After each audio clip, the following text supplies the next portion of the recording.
They thought he was just another man in a hoodie. Ordinary, invisible, out of place in a bank built for polished suits and platinum cards. But when Keanu Reeves walked into Valera Trust that morning, the assumptions made about him would shatter careers, expose prejudice, and spark a movement that rewrote the rules of power, dignity, and respect. The marble floors gleamed beneath Keanu Reeves' boots as he stepped through the glass doors of Valera Trust. He walked with quiet confidence, dressed in a gray hoodie, faded jeans, and a worn black baseball cap pulled low. The guards barely looked up. To them, he was just another wanderer from downtown LA, an aging man lost in a place built for polished suits and platinum cards. He paused near the reception desk. No cameras, no entourage, just him, a folded paper in his back pocket, and the weight of memory pressing down on his shoulders. He hadn't come for attention. All he wanted was to withdraw $2 million from his private account, an account untouched for years, hidden under a shell company. The money wasn't for him. It was for a youth art center on the east side, closed after budget cuts. They had no idea who their donor would be. He stepped forward. "Excuse me," Keanu said softly. "I have a scheduled withdrawal. A large transaction." The woman at the desk flicked her eyes at him, then back to her keyboard. "Do you have an appointment?" "I do. It should be under KR Trust Holdings." Her lips curled slightly. "And do you have ID?" Keanu slid a platinum card and 2 IDs across the counter. Her fingers touched the card, froze, and she laughed. "This has got to be a joke," she muttered. "Veronica, you better come see this." A tall woman in a navy blazer and red lipstick strode over. Veronica Sloan, assistant branch director. She took one look at Keanu and raised a brow. "What's this about?" "He says he wants to withdraw $2 million. The receptionist smirked. Veronica's expression soured. $2 million. And what do you plan to do with that?" "Buy a new hoodie." Keanu said nothing, only nodding toward the card. "Look," Veronica scoffed, "I don't know where you got these cards or who you think you are, but this account doesn't belong to you. We're not a charity, and we don't serve," she hesitated, "unverified individuals who walk in off the street pretending to be someone they're not. Have you even scanned the name?" Keanu asked. "I don't need to," she replied. "I trust my eyes." That was her mistake. Keanu tucked his phone into his palm and, without looking, sent a message to a number saved as L. "No drama. Level 3 breach. I suggest you double-check," he told her. But Veronica turned her back.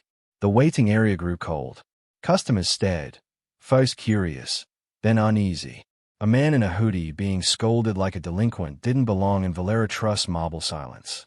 "This is a secure banking facility," Veronica declared loudly enough for her words to echo. "We don't tolerate fraudulent activity, especially not from walk-ins claiming to access high-value accounts." Keanu stood motionless, calm, silent. "I'd like to speak to the branch director," he said. "I'm the director on duty," she snapped. "I didn't say assistant." Her eyes flashed. She snatched his ID and flung it back. It clattered at his feet. "Security," she barked. "Escort this man out. Now." 2 guards emerged, both young, both hesitant. One saw the name on the card and froze. His refusing to leave, Veronica pressed. Using someone else's identity to access protected assets. Keanu bent, picked up the card, and dusted it off. He met the guard's eyes, tired, calm, steady. "Let me ask you something," he said softly. "If I were wearing a $1,000 suit, would we be having this conversation?" The guard lowered his hand from his baton. Veronica snarled. "You think looking sad will change reality? You people always think you can cry your way into privileges you haven't earned." The words cracked the room like a whip. Keanu tapped his phone 3 times. "Sent. I just alerted the people who own this building." Her smirk faltered, only for a second. "Cute. Let's go," she ordered the guards. But Keanu didn't move. He didn't need to. Help was already on the way. In a secure server room 37 floors above Wilshire Boulevard, a silent ping bypassed all filters and landed in the inbox of Let Grant, chairwoman of the board of Valera Trust. Her breath caught as she read the words, "Level 3 breach." She stood abruptly. "Excuse me. I need my car. Now." Back at Branch 14, Keanu sat calmly on a leather bench. His ID, card, and phone rested neatly on the table. "I've called Lapt," Veronica announced. "They'll deal with this stunt," unless you leave first. This isn't a stunt, Keanu replied evenly. You walked in here off the street, no suit, no banker, and claimed you wanted $2 million. Does that sound normal to you? It's my account. Sure, she sneered. And I'm the Queen of England. At her desk, a junior teller quietly glanced at her screen. The account was real. $228 million. Active. Untouched. But Veronica hadn't bothered to verify it. The teller opened her mouth, then closed it again. Veronica paced. People like you think the world owes you access. I didn't demand anything. Your presence is a demand. Outside, 3 black SUVs pulled to the curb. From the first stepped men in charcoal suits. From the second, a tall woman in silver heels and a slate gray coat. She moved like a storm. Let Grant had arrived. The lobby shifted when she entered. Her eyes, icy, precise, swept the room like a blade.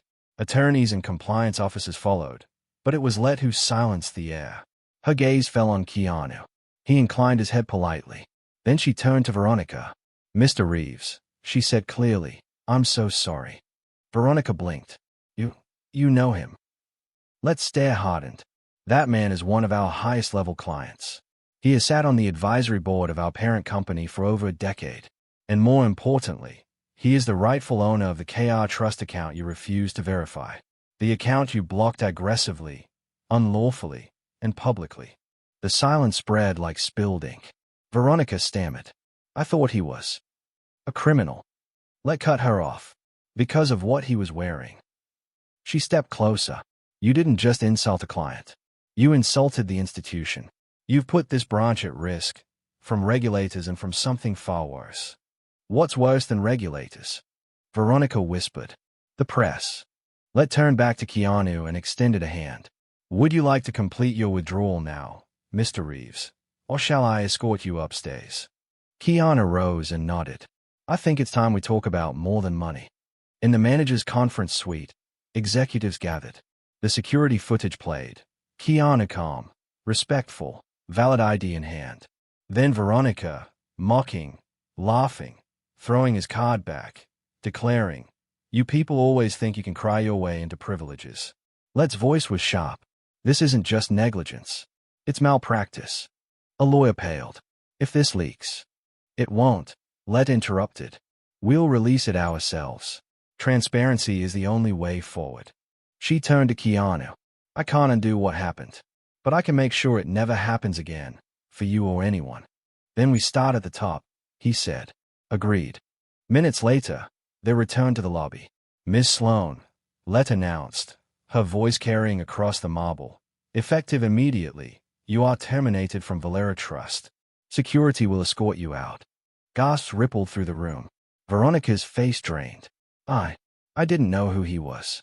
That's exactly the problem, Let said coldly. 2 senior guards escorted her away as whispers filled the bank. Keanu stood quietly. It's not about who I am. It's about who she thought I wasn't. And now, Let asked, how would you like to fix this system? The next day, Keanu stood at a simple podium outside Valera Trust headquarters.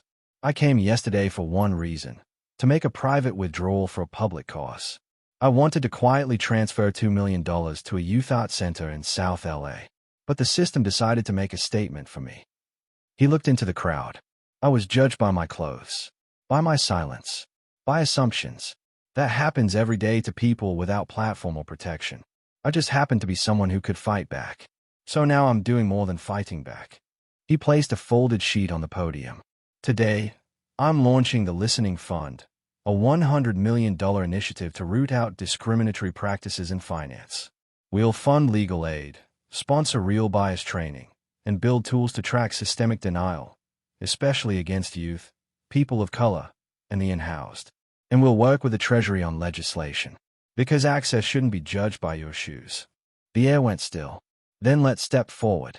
Valera Trust is not only endorsing this fund, we are matching Mr. Reeves' contribution with $100 million of our own, and implementing reforms across all branches. The crowd erupted. Flashbulbs strobed. Keanu didn't smile. This isn't charity, he said. This is accountability. 3 weeks later, Keanu walked into Valera Trust again. No cameras. No headlines. Just silence. Employees stood straighter. Some nodded. No smirks. No assumptions. They all knew. At the desk, a young man in a light blue suit greeted him nervously. "Good afternoon, Mr. Reeves. I'm Elijah, your youth specialist liaison. I'll be assisting you today." "I am ready," Keanu said gently. In a private consultation room, Elijah explained each step with care, offering resources and handing him a packet titled, "Your Banking Rights, no matter who you are." 10 minutes. No suspicion. No condescension. Just service. Before leaving, Elijah hesitated. "My little brother saw your speech. He's 13. He said it made him want to open a bank account. Because if you went through that and stood up, then maybe he can, too." Keanu held his gaze. "Tell him, always keep your name, your head, and your receipts." As Keanu exited, he noticed a new mural on the wall. Faces of all kinds, beneath the words, "Dignity is non-negotiable." He left a quiet check for $500,000 to fund financial education in underfunded schools. No cameras. No headlines. Just a quiet investment. Outside, a boy walking past pointed. "Mom, that's the man who made the bank change the rules." Keanu lowered his cap and smiled. "Not just me, kid. We all did." Then he crossed the street, vanishing into the city. Still ordinary. Still silent. Still rewriting what power looks like. Sometimes justice doesn't arrive with a gavel or a headline. Sometimes it walks in wearing a hoodie and rewrites the rules for everyone.